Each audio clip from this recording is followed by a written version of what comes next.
Hi everyone, welcome to the Box of Shadows. I want to do this episode on the Molly Miller and Colt Haynes case. It's a missing persons case, and it's from down in Oklahoma, Love County, Wilson County area. And I think it's just a really sad situation, and I think we just need to definitely bring more light to it. Molly was a 17-year-old, just like any regular 17-year-old. She had a bright future ahead of her. She was in softball. She was a good kid. Around the time of her disappearance, she was kind of mixed up in the wrong crowd, but that can happen to a lot of kids, and I don't think that should be in any way deterrent from the person and the girl that she was. She had a good head on her shoulders. She was sweet. She was kind. Her family have nothing but good things to say about her. Her friends as well. And they just really want to bring her home. And they're not giving up. And I think that's such a beautiful, beautiful thing. But the case is definitely, it's crazy. And there's a lot of twists and turns. And there's a lot of cover up and corruption and just messy, messy waters. And it's just completely destroyed the investigation, because now with so much corruption and everything, you don't know what's real and what's not real. And I think that has been a huge deterrent in this case. When you have a small town where everybody knows everybody, and you hear rumors and you hear things, and there's this and that, and family knows family, and those family know, it can become a huge shit show. But I 100% believe that we can bring Molly and Colt home, and I really, really love the documentary Up and Vanished that just came out about this. I didn't know about this case until I saw that. And then when I went on YouTube to find more information about it, there wasn't really a whole lot out there. And Paula, which is Molly's cousin, she does have a Facebook group, and it's called Operation Find Molly Miller. So if you want information, or if you want to be updated with this case, I highly, highly recommend her Facebook page. She just seems like a lovely, lovely woman, and she just really wants to bring her cousin home. She just really wants to have answers, and I feel like if enough people are talking about this and it gets out there, I really think it can start, making the people that's dirty in this situation, put a little bit more pressure on them. They need pressure, and they have not had no pressure since this case has started. Since the very first day that they were recorded missing, there has been no pressure, no really good nothing. It's just sad. You hear officers saying, well, we need probable cause. We need proof to go, and search this land or do this. And it's like, what are you talking about? There is enough proof for you to go search this kid's land, or even just bring him in for questioning. It's just baffling how sad, and it's so messy. So I'm going to start with the facts of what we 100% know, and then I will kind of go and go down the line of each person, what they did that day. The day that July 8th was the official day that they were missing, and kind of go down the line of what their story, what their alibis are for that day and the continuing days after the whole situation. So, on July 7th of 2013, Molly, Con, and Colt were driving in a 2012 Honda Accord, which, crazy thing enough, Con's girlfriend Sabrina actually reported the car stolen, and she's in trouble now because there has been proof that she lied. But I'll get into that as well. Okay, so July 7th, 2013, Molly, Colt, and Con were in the 2012 Honda Accord. We don't know why they were together. There's speculation, but like I said, I'll get into that later. But they were all in this car. They went to a gas station or like a mini mart or, some kind of convenience store. And Con did a donut in front of these two cops. And I guess he's done this many times. He runs amok all the time and gets away with it. So he did the donut in front of the two cops, and then they went on a high-speed chase. And this started in Wilson County.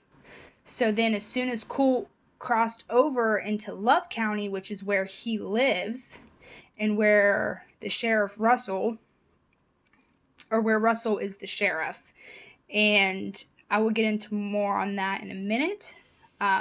Sorry, I need to keep it straight so that I don't get confused. So after he crossed into Love County, the cops called the sheriff, Russell, and said, hey, we need help. They, said what was going on. And the sheriff said, call off the chase. I don't need any more of my vehicles banged up. So after Con turned down a dead-end road, which was Long Hollow Road, I'm pretty sure it was Long Hollow Road, it dead end. That was the road that his house was on as well. The cops, they pulled back because this was it wasn't in town. This was like out on the back skirts of town. Dirt roads, gravel. It's just, if you don't know your way around there, and especially at nighttime, it can get scary and you're trying to go fast. It was just, so they had no choice but to back off because the sheriff said to. So that was the last time that anybody saw that car with those three occupants in it together. Okay? At 12:45, Molly's phone rang to 911. It was online for 5 seconds and then the call dropped. And in between 12:45 and 9:33 the next day, on July 8th, her and Colt both made many attempts to call friends, to call 911. They was saying they needed water and a ride because they didn't know where they were. So, and then officially at 10 o'clock, both their phones died. And that was the last time anybody heard from them. So when Molly's phone called 911, Marietta Dispatch did not dispatch an officer to that call, which I think is pretty, wait a minute. Why would you not dispatch a call? Especially if that same number is calling over and over. And now Paula, which is her cousin, Molly's cousin, she has all the phone records. So there is 100% proof that them three were in that car. And plus, friends that they were with the day on the 7th before the chase said that they were together because Colt had drugs that he needed to get rid of, and he called Con, So that's an assumption, but that would make a lot of sense, especially because Colt and Con did not get along because they both dated and messed around with the same girl. Con was dating a lady, I don't know her name, but she eventually broke up with him because he was physically and verbally abusive to her. And then she met Colt, and they ended up having a son together. So Colt and Con did not like each other, as what the friends say. So the only logical explanation was the drug situation. And everybody knew that Con was bad company. They knew that he did drugs, that he was just bad news. So, I know that after 12:45, Molly was calling a bunch of people, and we also think that Colt was using her phone as well, because there was 39 phone calls to a kid named DJ, and I believe that was Colt's friend. So I don't know if his phone, I don't know why he was using her phone, but there was obviously a reason. Maybe his phone didn't have service. But according to the friends that they did call in between 12:45 and 9:33 the next day, they said that Colt was very upset. They needed a ride. They needed water. Colt climbed up a tree we're assuming to try to figure out where he was. But Colt climbed up a tree. I guess he fell out of it and he broke his leg. And so they were kind of stuck in this ravine and they didn't know where they were. They told everyone that they were on Oswald, which is right. I mean, Long Hollow Road it butts right into Oswald. So they're like right there. And Con's property is on Long Hollow, but it butts up to Oswald Road. I'm pretty sure. They have a lot of land out there. Yeah, I guess when Colt and Molly were calling friends, 4 friends showed up to Con's house asking, hey, what's going on? We need to find Molly and Colt. Do you know where they are? Because Con was home the next morning. I don't know if I said that, but Con was home the next morning. And the car that they were in was gone. Didn't know where it was. And Colt and Molly were out in the woods calling for help, trying to get help. So the 4 friends got together. It was 3 boys and a girl, I believe. And they went to Con's house asking what's going on. And Con was saying he didn't know. He just kept denying it. And then he finally looked at one of the friends and said, you remember where the Mustang is? And the one friend said, yes. He said, it's down around there. So I'm assuming that was on his property. And regardless, they went there and looked, I'm pretty sure, and there wasn't anybody there. I even know that the family of Molly went out and someone came out of their house and was like, what are you doing on my property? And they said that they were looking for missing persons. This was not on the 8th though. I think this was like Paula, she found out on the 14th, I think. I think it was on the 14th. I'm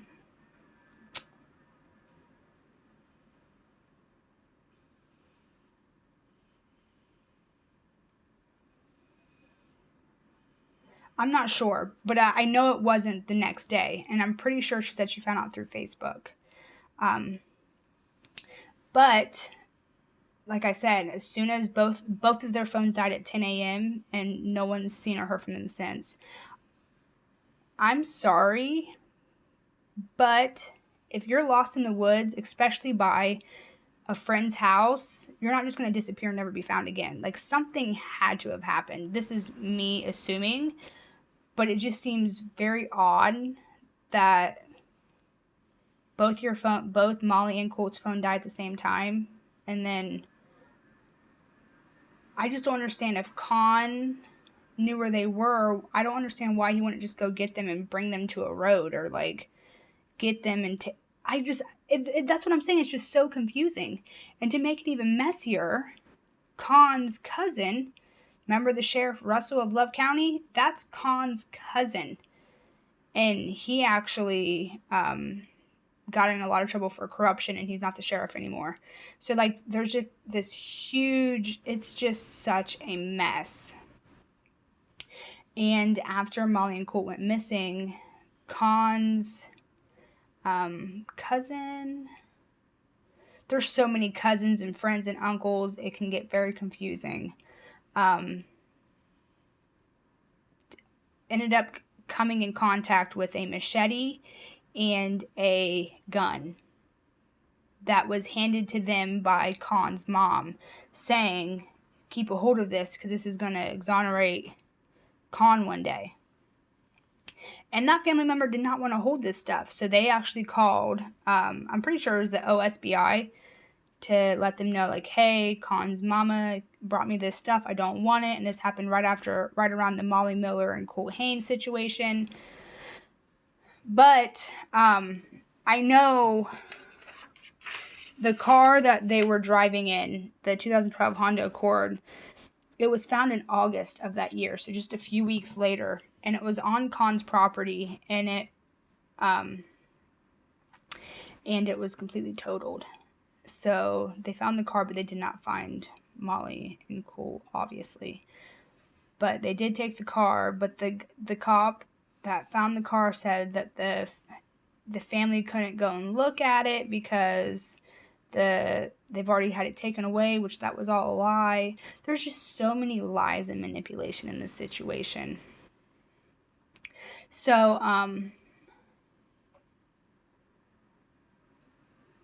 I know that the Molly Miller's family hired a private investigator, and they ended up finding out a lot of things, which was in that documentary Up and Vanished. If you want to get details and like good information, go to watch Up and Vanished, or definitely go to Operation Find Molly Miller, because they are amazing. But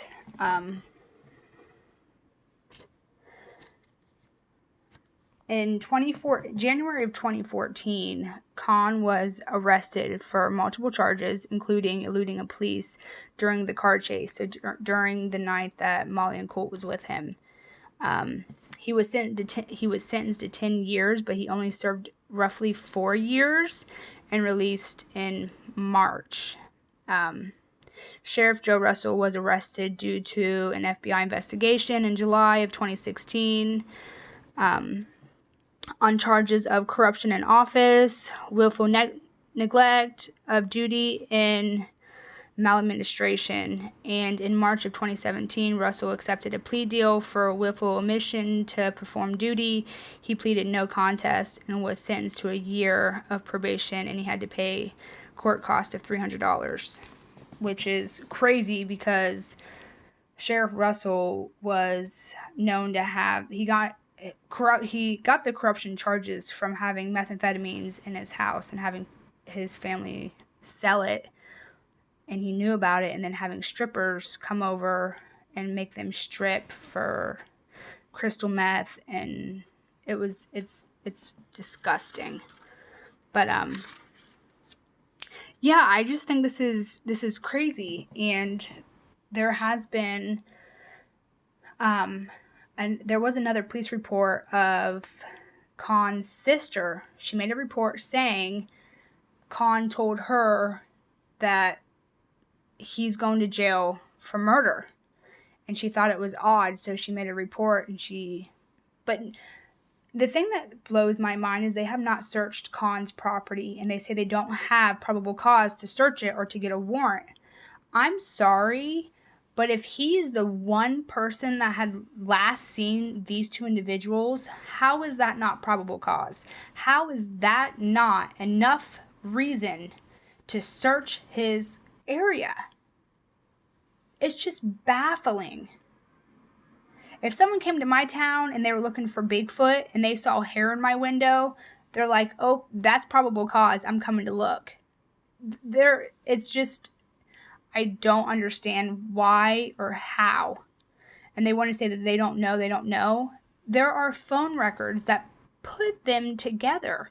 They have text messages. They have all of the ping, where the phones ping. They all pinged from the same.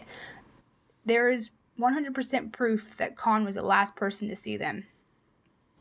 And what gets crazier is Con's brother. Oh my gosh, what is his name? Let me see if I can find it really quick. I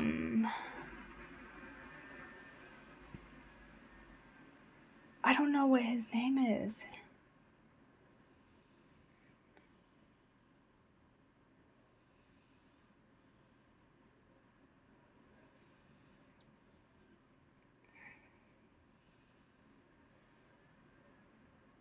I forget his name, but it was his brother, and he accidentally dialed 911, and the 911 operator was listening, and it's obviously recorded because it's 911, and he was talking about how it was the Molly Miller case, a buck knife, and how he shot him in the mouth, and they're in Moxie Lake.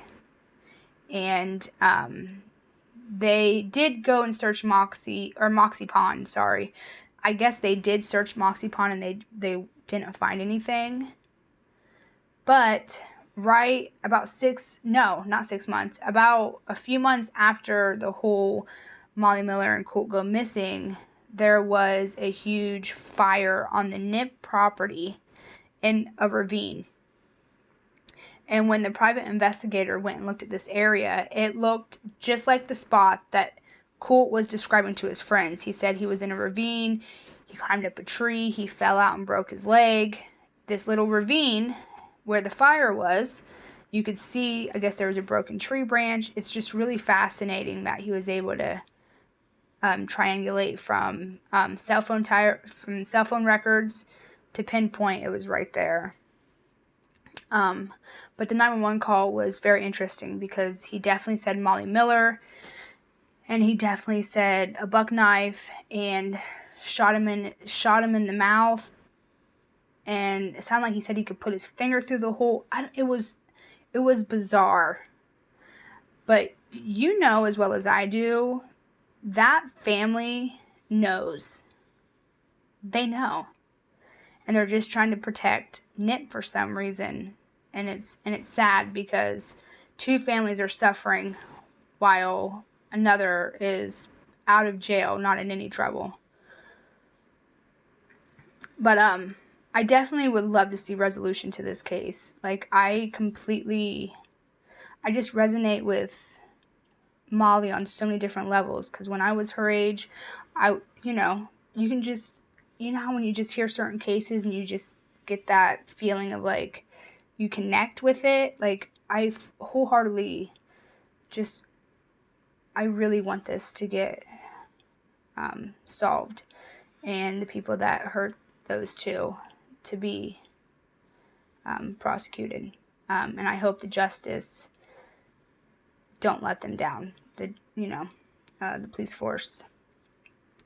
I do know that hopefully with this show that it can get a lot of attention, and even Molly's family don't know. I mean, some of them think that Con did hurt her.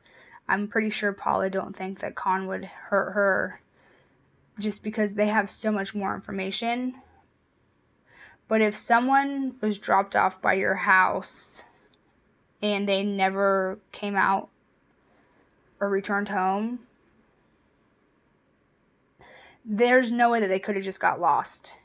There's no way. One of them would have stumbled. I mean, I don't know, but it just makes you so frustrated. Like, you just wish you could have been there and been like, okay, this is what we're going to do, But it's always woulda, coulda, shoulda. But I know that Paula did end up going to Con's house. She went there on September 1st of 2013, and I know that she was desperate for answers, and she asked Con if Molly and Colt were okay when he left them in the woods, and he said, I don't know what you're talking about. He kept denying it to her, and then she was like, he kept saying that he was never with Molly and Colt. I didn't leave them in the woods. And Paula was like, we have the call records. We know that you guys were together. But he continued to deny it. And then she finally said, Con, I know she's dead. And then she continued by claiming after she said, I know she's dead, it made him tear up. And she kind of seen a little bit of remorse in his eyes. And she pleaded with him to just tell her where Molly was. But she don't think Nip killed her, like I said, but she believes that he knows exactly what happened to her. And I 100%, I don't know what to believe, but I 100% know that he knows. His brother knows, his grandpa knows, his cousins know, his mom knows. I feel like they all know. I mean, it's a small town. It's a big old family, and with a bunch of land, and no one's been able to search his land. And I know that they found a bunch of one stolen car on his property and a bunch of stolen cars on the property adjacent to his land. But when you have that much land and you live out that far from town, I mean, the rules are totally different.